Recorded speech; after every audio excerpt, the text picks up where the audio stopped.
Pues aquí seguimos y bueno, si es interesante hablar de salud, hablar de cultura, hablar de solidaridad, pues saben ustedes que una de las secciones más aclamadas en este programa es precisamente la que dirigimos a, bueno, pues a analizar un poco cuál es la actualidad jurídica y lo que pasa en el mundo. Y en esta sección contamos con la inestimable ayuda de Pedro Beltrán. Él es el presidente de la Asociación Europea de Abogados. ¿Qué tal, Pedro? Muy bien, buenas noches y muchas gracias por la invitación. Bueno, gracias a ti, como siempre, por estar aquí para ilustrarnos. Es un placer. Hoy sobre un tema pues tan delicado y tan complicado como la crisis de Ucrania.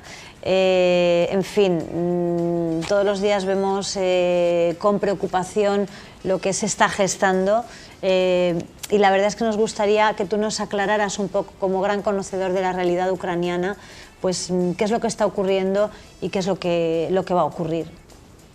Muy bien, pues muchas gracias otra vez por la invitación y es un placer en particular hablar de este tema, de política internacional y en concreto Ucrania, porque es un país que conozco bien al haber estado en varias ocasiones. Ucrania es un país muy complejo, en el que tiene una parte totalmente prorrusa, de población rusa, y otra parte que si la vemos en el mapa vemos que está muy metida ya en Centro Europa, está metida al lado de Rumanía, al lado de Polonia, es decir, basta ver el mapa de Ucrania para comprender la complejidad de esta realidad de Ucrania. Ucrania es un país siempre unido a la Rusia y después formando una unidad de la Unión Soviética. La esencia de Rusia, el origen de Rusia, la antigua capital es Kiev, que es hoy la capital de Ucrania. Para los rusos, Ucrania y Rusia es lo mismo. Los idiomas se parecen, son extremadamente parecidos, pero a la vez existen grandes diferencias interiores por la extensión del territorio. Una parte es de religión ortodoxa, otra parte es de religión católica, toda esta parte que está mucho más cerca de Polonia. Sabes que Polonia es un país católico, mientras que la mayoría de los países del este son ortodoxos.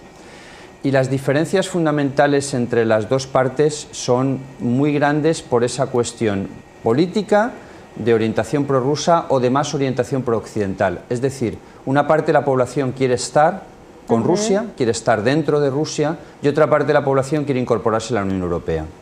Dentro de esto, la parte de Crimea es todavía más compleja la situación, porque Crimea pertenecía a Rusia, pero como Rusia y Ucrania eran lo mismo, porque formaban parte de la Unión Soviética, luego eran el mismo país, en el año 54, y pensando que esto de la Unión Soviética iba a durar para siempre, como el Reich de los 1000 años de Hitler, pensando que iba a durar para siempre, los rusos le cedieron a los ucranianos la parte sur, que es Crimea, que pertenecía a Rusia en realidad, pero claro, ahí la población era y es rusa, el 65% de la población es rusa. De ahí nace el gran conflicto que tenemos ahora. La solución es compleja, pero quizás partiría de dotar de una gran autonomía a cada una de las regiones.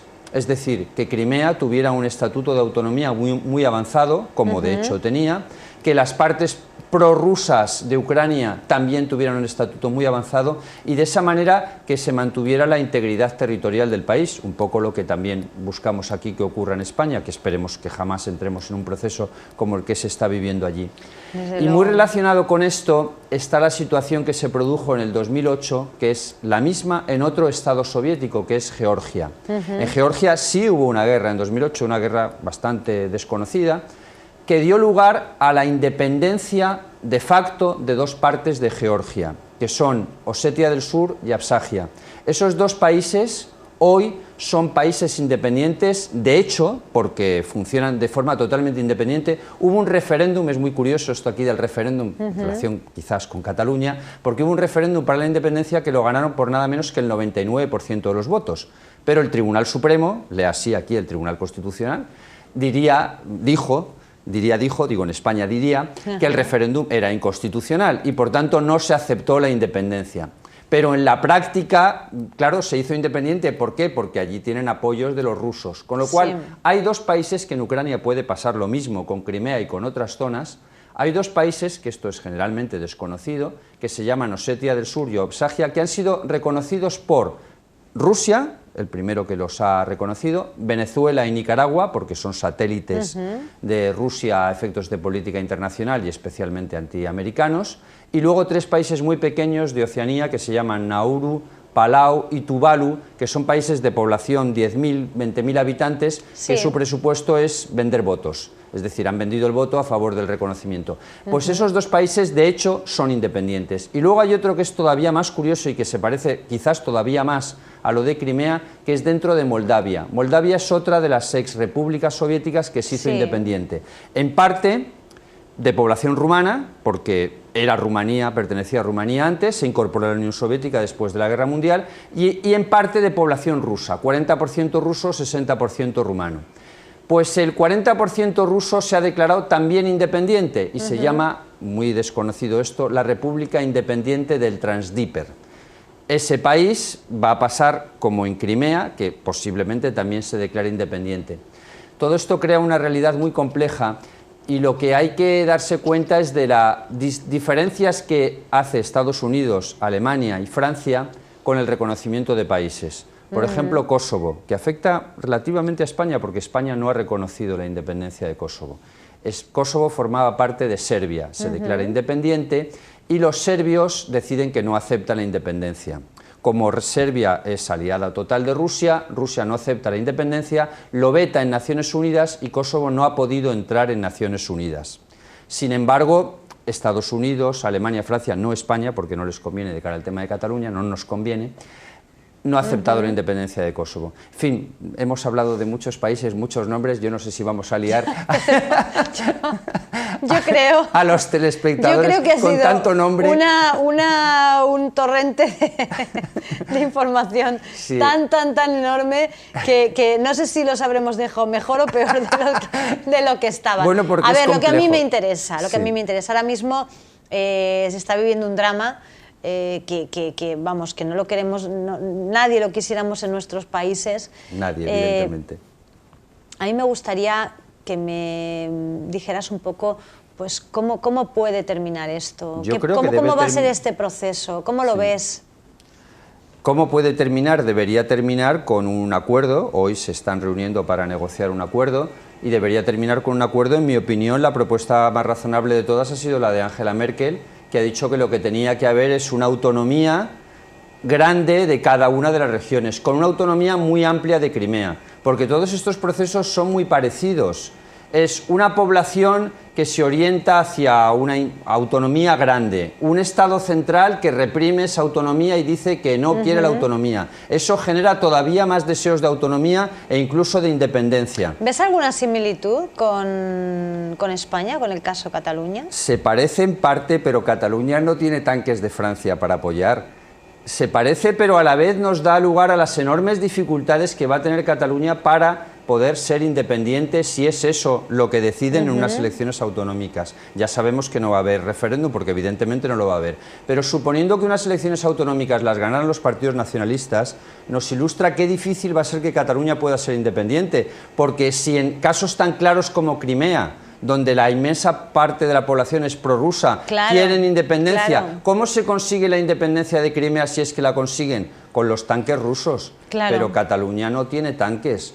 Con lo cual es parecido, porque también es verdad que el Tribunal Constitucional en todos esos sitios, varios países que acabo de mencionar, que no voy a repetir, en todos los casos el Tribunal Constitucional ha dicho que no estaba de acuerdo con la independencia o con la autonomía amplia en todos los casos, porque iba en contra. ¿Cómo no va a ir en contra de la Constitución de un país que una zona quiera ser independiente? Es evidente, en todos los lugares va a ser igual.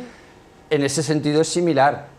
A partir de ahí, esperemos que no derive tan mal. ¿Cómo puede terminar? Lo que está claro es que a Europa no le interesa una guerra y Estados Unidos no va a mandar los tanques para defender a Crimea. Y por otra parte, al final lo que prevalecen son los deseos de la población, sea de derecho o de hecho. Si un 60 o un 70% de la población de Crimea lo que quiere es ser parte de Rusia y no de Ucrania, evidentemente serán parte de Rusia y no de Ucrania. O serán un Estado satélite, como los otros que he mencionado, que se considerarán independientes de hecho y lo reconocerán una parte y en la práctica funcionarán como tal independencia. Bien, pues esperemos que todo se resuelva. Y, entre tanto, ¿alguna cuestión de actualidad que nos toque más de cerca, Pedro? Aquí en Alicante, por ejemplo.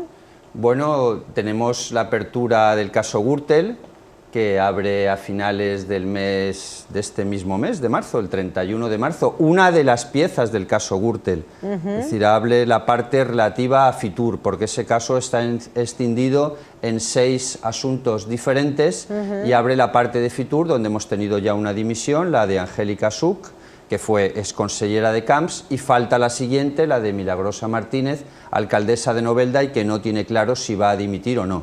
Y también tenemos la acusación con respecto a Díaz Alperi de 10 años de prisión, que ya se ha materializado, y no se sabe tampoco si va a dimitir o no va a dimitir. Al parecer se la está presionando para que dimita, lo que daría lugar, si dimite, a que Sonia Castedo, hemos pasado de lo internacional a lo puramente local. Cosas que ocurren en este programa, ya lo sabes, ya me conoces. A que Sonia Castedo quizás dejara de ser diputada del Parlamento autonómico, y con eso el caso pasaría a los juzgados de Alicante en lugar de estar en Valencia. A ella le interesa que se juzgue lo más rápido posible y que llegue a juicio antes de las elecciones autonómicas, pero no está claro que vaya a ganar más tiempo de esa forma, porque los juzgados de lo penal de Alicante llevan un retraso considerable y están señalando para dentro de 1 año y medio o 2 años los juicios. Claro, eso quiere decir que llegaremos al siguiente proceso electoral local y autonómico sin que se haya resuelto prácticamente nada, y por tanto con, bueno, pues con varios imputados que según las políticas del PP no van a dimitir hasta que no haya una sentencia. Bueno, han cambiado de firme. política ahora dicen que cuando se aperture el juicio ya tienen que dimitir, han establecido ahí un cambio en la línea. Fabra ha dicho que... Un poco a mitad de camino, ¿no? Sí, no... Es bien, es una mejoría, que duda cabe, como las encuestas, y hoy se han publicado las últimas encuestas y dicen que el PP pierde la mayoría absoluta, incluso en coalición con UPyD. Hablo de Parlamento, elecciones autonómicas estamos hablando ahora, que perdería la mayoría absoluta y que una coalición de PSOE, Izquierda Unida y Compromís tendría mayoría absoluta.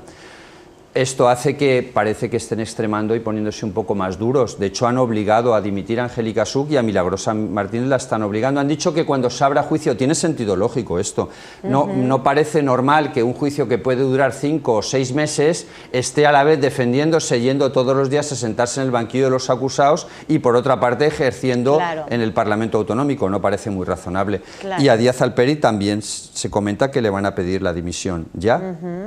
Por esta petición de pena de 10 años de prisión. Con 10 años de prisión se ingresa. La justicia es lenta, pero luego el rodillo es muy firme. Hoy ha ingresado en prisión el expresidente del Sevilla. O sea que realmente luego todo llega, tarda bastante, demasiado, tarda una exageración, porque son lentísimos los procesos, pero al final llega, es el rodillo de la ley. Claro, bueno, pues encantados de haberte tenido una semana más aquí. Gracias a ti y a Información TV. Pedro, para hablar tanto de esa realidad internacional. Y perdona por haber abrumado con tantos países. Ya sé que a ti es un programa más local. No, pero en cualquier caso pedimos una explicación de nivel y tú nos das una explicación de nivel. Lo que ocurre pues que a veces hay que expresarla y explicarla de forma que todo el mundo la entienda, pero eso no quiere decir que nuestros telespectadores no merezcan una explicación de nivel, que estoy convencida de que la merecen y que la entienden y la asimilan. Pues muchas gracias. Yo a mí a lo mejor me cuesta un poquito más. Lo dicho, gracias Pedro, nos vemos dentro de 14 días exactos. Muchas gracias.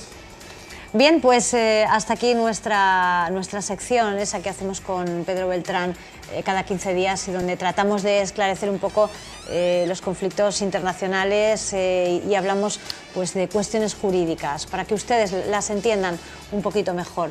Nos vamos a publicidad y volvemos enseguida. Hasta ahora.